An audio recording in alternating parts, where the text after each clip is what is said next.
Welcome my dear students, আশা করছি সকলে ভালো এবং সুস্থ রয়েছে। আজকে একটি নতুন ভিডিও নিয়ে তোমাদের সঙ্গে শেয়ার করব বলে এলাম। আজকের আলোচনার বিষয় হলো হাইপার কনজুগেশন। অর্গানিক কেমিস্ট্রিতে অন্যান্য এফেক্টের মতো হাইপার কনজুগেশন এফেক্ট একটি ভীষণ ইম্পর্টেন্ট টপিক, যার ডেফিনেশন, এক্সাম্পল, ক্যারেক্টারিস্টিক্স এবং সর্বোপরি যার অ্যাপ্লিকেশন নিয়ে আজকে আলোচনা। চলো আমরা প্রথমে যাই এর ডেফিনেশন বা সংজ্ঞা। কাকে বলে হাইপার কনজুগেশন? অ্যাকচুয়ালি দ্বিবন্ধনযুক্ত কোনো কার্বন পরমাণু কিংবা ত্রিবন্ধনযুক্ত কোনো কার্বন পরমাণু, কার্বোক্যাটায়নের কার্বন পরমাণু, ফ্রি রেডিক্যাল বা মুক্তমূলকের কোনো কার্বন পরমাণু যখন অন্য কোনো অ্যালকিল গ্রুপের সঙ্গে যুক্ত থাকবে, যে অ্যালকিল গ্রুপে এইচ পরমাণু যেন অবশ্যই থাকে, তখন ওই এইচ পরমাণুটি প্রিভিয়াস যে কার্বনগুলোর কথা বললাম তার সঙ্গে এক ধরনের রেজোনেন্সে অংশগ্রহণ করবে। আর এই প্রকার বিশেষ এই রেজোনেন্সকেই আমরা বলবো হাইপার কনজুগেশন। এই হাইপার কনজুগেশন প্রথম নাম প্রবর্তন করেন বিজ্ঞানী মুলিগান। পরবর্তীকালে যখন অ্যারোমেটিক যৌগের ক্ষেত্রে এই হাইপার কনজুগেশনের কথা আসে, তখন বিজ্ঞানী বেকার এবং নাথান তার নাম অনুসারে, ওনাদের নাম অনুসারে যৌগের এই প্রভাবকেই বলা হয় বেকার নাথন এফেক্ট। চলো আমরা যাই সরাসরি এক্সাম্পল।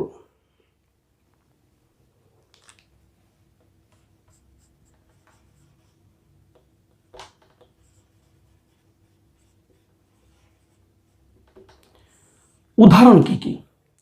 ভ্যারাইটিজ এক্সাম্পল হয় অ্যালিফেটিক, অ্যারোমেটিক। আমরা কি করব? দু ধরনের এক্সাম্পল নেব, একটি অ্যালিফেটিকের ক্ষেত্রে আর একটি অ্যারোমেটিকের ক্ষেত্রে। তোমরা বাড়িতে হিউজ প্র্যাকটিস করবে, তাহলেই হবে। চলো আমরা প্রোপিন নিচ্ছি।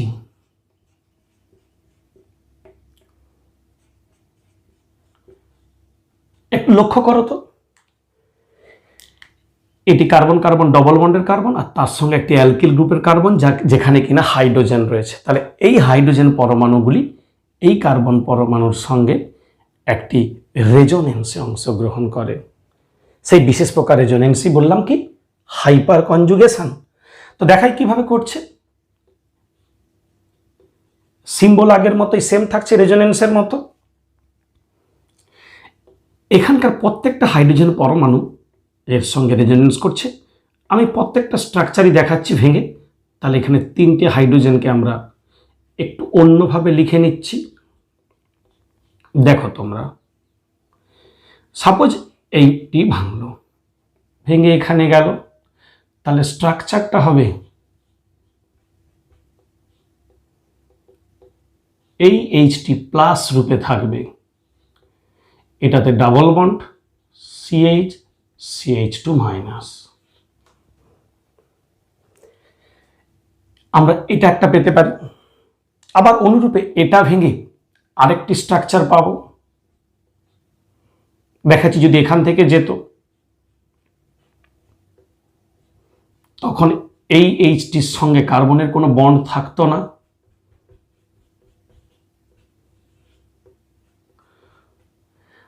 আর যদি এধারের এইচ পার্টিসিপেট করতো সিমিলারলি,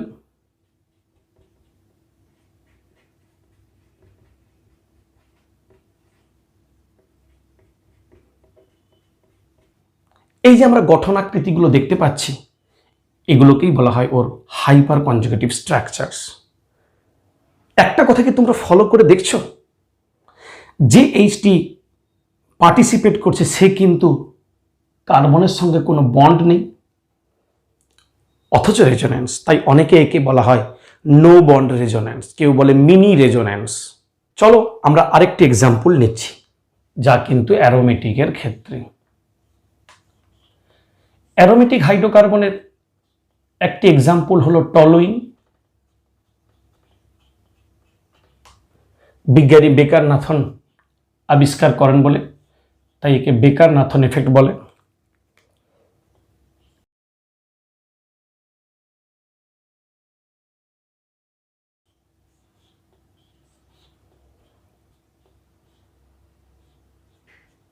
এটি এই যেমন ছিল তেমন থাকবে, এটি নো বন্ড রেজোনেন্স করবে। অনুরূপে আমরা এটা এবং এটার পার্টিসিপেশন পাবো, এইভাবে চলতে থাকে। তাহলে এই গেল এক্সাম্পল অ্যালিফ্যাটিক এবং অ্যারোমেটিক যৌগের ক্ষেত্রে। একেই বলবো নো বন্ড রেজোনেন্স বা হাইপার কনজুগেশন। এখন আমরা এর ক্যারেক্টারিস্টিক্স বা বৈশিষ্ট্য নিয়ে আলোচনা করব। প্রথম ক্যারেক্টারিস্টিক্স কি?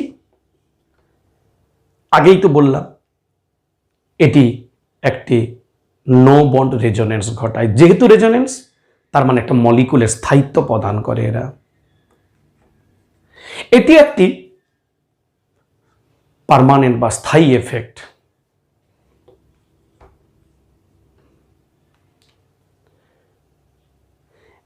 এই যে এক ধরনের রেজোনেন্স ঘটছে, এক্ষেত্রে তোমরা যদি ফলো করো দেখবে কার্বন হাইড্রোজেন বন্ড মানে এখানে সিগমা বন্ড রয়েছে, আর ওর সঙ্গে অ্যাটাচড কার্বন তাতে কিন্তু পাই ইলেকট্রন রয়েছে, অর্থাৎ সিগমা ইলেকট্রনের সঙ্গে পাই ইলেকট্রনের এক ধরনের রেজোনেন্স।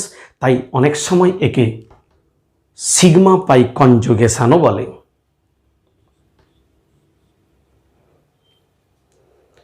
কোনো যৌগে যত বেশি রেজোনেটিং স্ট্রাকচার পাওয়া যাবে তার স্থায়িত্ব তত বেশি হবে, অর্থাৎ greater number of hyperconjugative structure, greater is the stability of the species. এই গেল এর ক্যারেক্টারিস্টিক্স বা বৈশিষ্ট্য। এখন আমরা খুব ইম্পর্ট্যান্ট একটি অংশ এই চ্যাপ্টারের, সেটি হলো এর অ্যাপ্লিকেশান। এই অ্যাপ্লিকেশান নিয়ে আলোচনা করব, আর শেষে তোমাদের জন্য হোমওয়ার্ক তো রাখছি। তোমরা যদি ভিডিওটা শেষ পর্যন্ত দেখো, আশা করছি হাইপার কনজুগেশন যা মোর অ্যাপ্লিকেবল অর্গানিক কেমিস্ট্রিতে, এটি ক্লিয়ার হয়ে যাবে। চলো এর অ্যাপ্লিকেশান। ফার্স্ট অ্যাপ্লিকেশান হচ্ছে অণু বা আয়ন বা মূলকের স্থায়িত্ব। আগেই তোমরা জানিয়েছো যে স্থায়িত্ব বিচার করার জন্য একটি মাত্র এফেক্ট সাফিসিয়েন্ট নয়। এর আগে পেয়েছো ইন্ডাকটিভ এফেক্ট, রেজোনেন্স, এখন পাচ্ছ হাইপার কনজুগেশন এফেক্ট। তার মানে একটা মলিকুল বা একটা অণু, অর্থাৎ কিংবা একটা রেডিক্যাল, ফ্রি রেডিক্যাল, এদের স্থায়িত্ব ব্যাখ্যাতেও কিন্তু হাইপার কনজুগেশনের প্রয়োগ রয়েছে। আমরা দুটো এক্সাম্পল নিচ্ছি, একটা ক্যাটায়ন নিচ্ছি আর একটা ফ্রি রেডিক্যাল বা মূলক নিচ্ছি। তোমরা ক্যাটায়নের যদি এক্সাম্পল দেখো তাহলে কি দেখবে? আমরা যে প্রথম ক্যাটায়নটি নিচ্ছি সেটি হলো 3 ডিগ্রি। এরপরে যে ক্যাটায়নটা নিচ্ছি এটি 2 ডিগ্রি। তারপরে যে ক্যাটায়নটি নিচ্ছি এটি 1 ডিগ্রি। লাস্টে থাকছে CH3 বা মিথাইল ক্যাটায়ন। এই ক্যাটায়নগুলোর যদি স্থায়িত্ব বিচার করি আমরা, তাহলে অবভিয়াসলি এইটা হবে। এখন প্রশ্ন আসতেই পারে মনের মধ্যে, কেন? একটা ভেঙে দেখাচ্ছি। এর ক্ষেত্রে কি, এটা কিন্তু মনে রাখো 3 ডিগ্রি, 2 ডিগ্রি, 1 ডিগ্রি। আমরা এই 3 ডিগ্রিটা ভেঙে তোমাদেরকে দেখাচ্ছি। দেখো,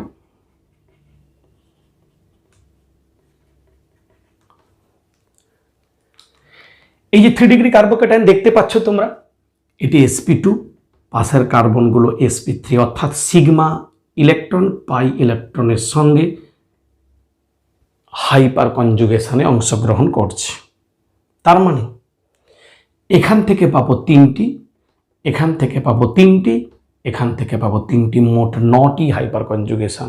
তার মানে sp2 কার্বনের সঙ্গে যদি কোনো sp3 কার্বন থাকে, তাতে যতগুলো হাইড্রোজেন থাকবে সেই সংখ্যাই হবে হাইপার কনজুগেশনের সংখ্যা।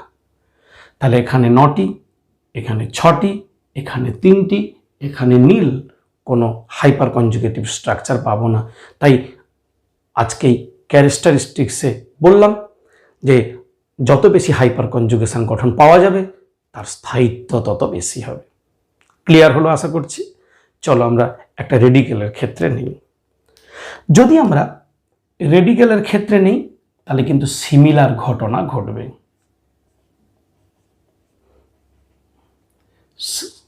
কারণ কিন্তু একই।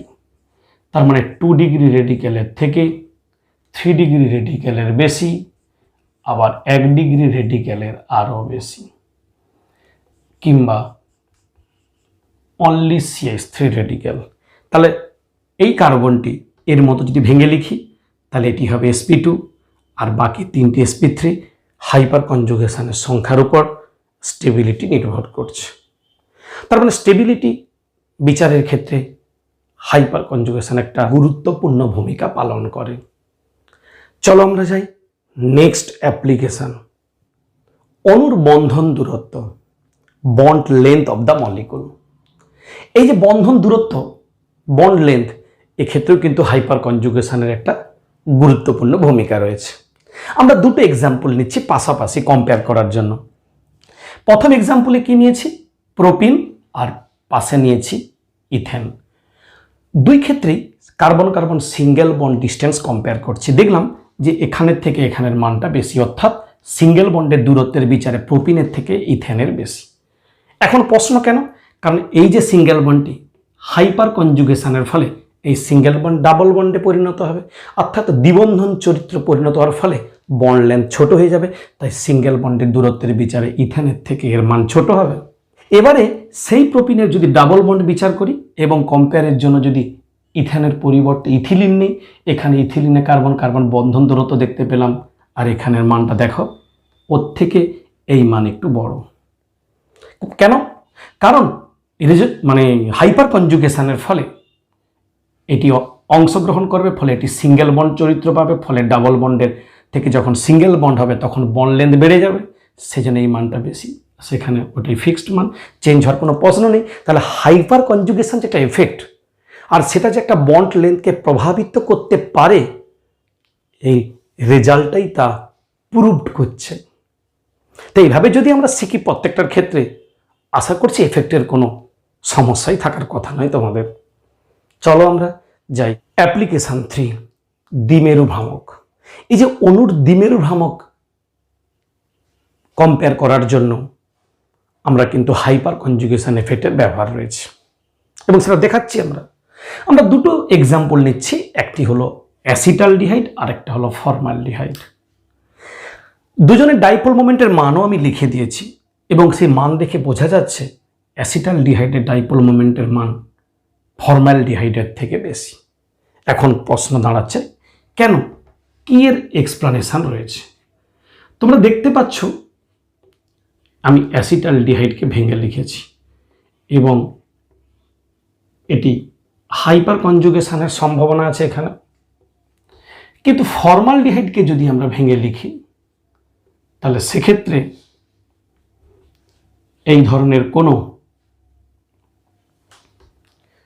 সম্ভাবনা আমরা দেখতে পাচ্ছি না। তাই sp2 পাশে কোনো sp3 কার্বন নেই, কিন্তু এখানে রয়েছে, তার সঙ্গে H রয়েছে, তার মানে এখানে হাইপার কনজুগেশন পাবো 3টে।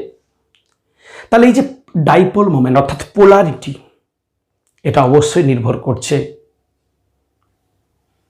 দুটো ফ্যাক্টরের উপর। এখানে একটি হলো ইলেকট্রোমেরিক এফেক্ট আর একটি হলো হাইপার কনজুগেশন।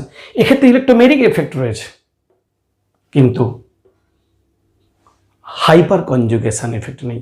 তাই হাইপার কনজুগেশনই এখানে মূলত এই মলিকুলটা যে ডাইপোল মোমেন্ট বেশি হয় সেটা প্রুভ করছে, অর্থাৎ পোলারিটি বৃদ্ধিতে ডাইপোল মোমেন্টের ভূমিকা রয়েছে, সেই জন্য এই ডাইপোল মোমেন্টের থেকে বেশি। আজকে যদি অ্যাসিটালডিহাইডের সঙ্গে অ্যাসিটোন দিতাম সেক্ষেত্রে কি হতো? তাহলে এইরকম যে কোনো কম্পেয়ার করার ক্ষেত্রে আমরা হাইপার কনজুগেশনকে কাজে লাগাতে পারি। এ তো গেল অ্যাপ্লিকেশান হাইপার কনজুগেশনের। এবারে আমরা এই হাইপার কনজুগেশন যে শিখলে আজকে, তার উপর ভিত্তি করে বেশ কিছু বাড়ির জন্য দেওয়া হোমওয়ার্ক। তোমরা হোমওয়ার্কগুলোর দিকে দেখো। হোমওয়ার্ক এর প্রথম 1 নম্বরে কি দিয়েছি? একটা টলুইন, একটা ট্রাইমিথাইল টলুইন দিয়ে বলেছে এদের মধ্যে কোনটি স্থায়িত্ব বেশি। বুঝতেই পারছো, এই কার্বনের সঙ্গে হাইড্রোজেন রয়েছে, এই কার্বনের সঙ্গে কোনো হাইড্রোজেন নেই, তার মানে হাইপার কনজুগেশন এক্ষেত্রে হওয়ার হবে আর এক্ষেত্রে হবে না। তাহলে স্থায়িত্ব এখানে বেশি হবে। তাহলে স্থায়িত্ব যদি বেশি হয় তাহলে রিঅ্যাক্টিভিটি কম হবে। তাই একটা কোশ্চেন আসে, ইট ইজ রিঅ্যাক্ট মোর ফাস্টার দেন এটা। একই জিনিস, এক্সপ্লেনেশন হবে হাইপার কনজুগেশন দিয়ে। অনুরূপে কোশ্চেন নাম্বার 2, স্থায়িত্বের ক্রমে সাজাতে দিয়েছি, পারবে করতে। চলো পরেরটায় দিয়েছি বন্ড লেন্থ থেকে ভিনাইল ক্যাটায়ন আর অ্যালাইল ক্যাটায়ন। তোমরা ভিনাইল ক্যাটায়ন বলতে জানো, আর অ্যালাইল ক্যাটায়ন বলতে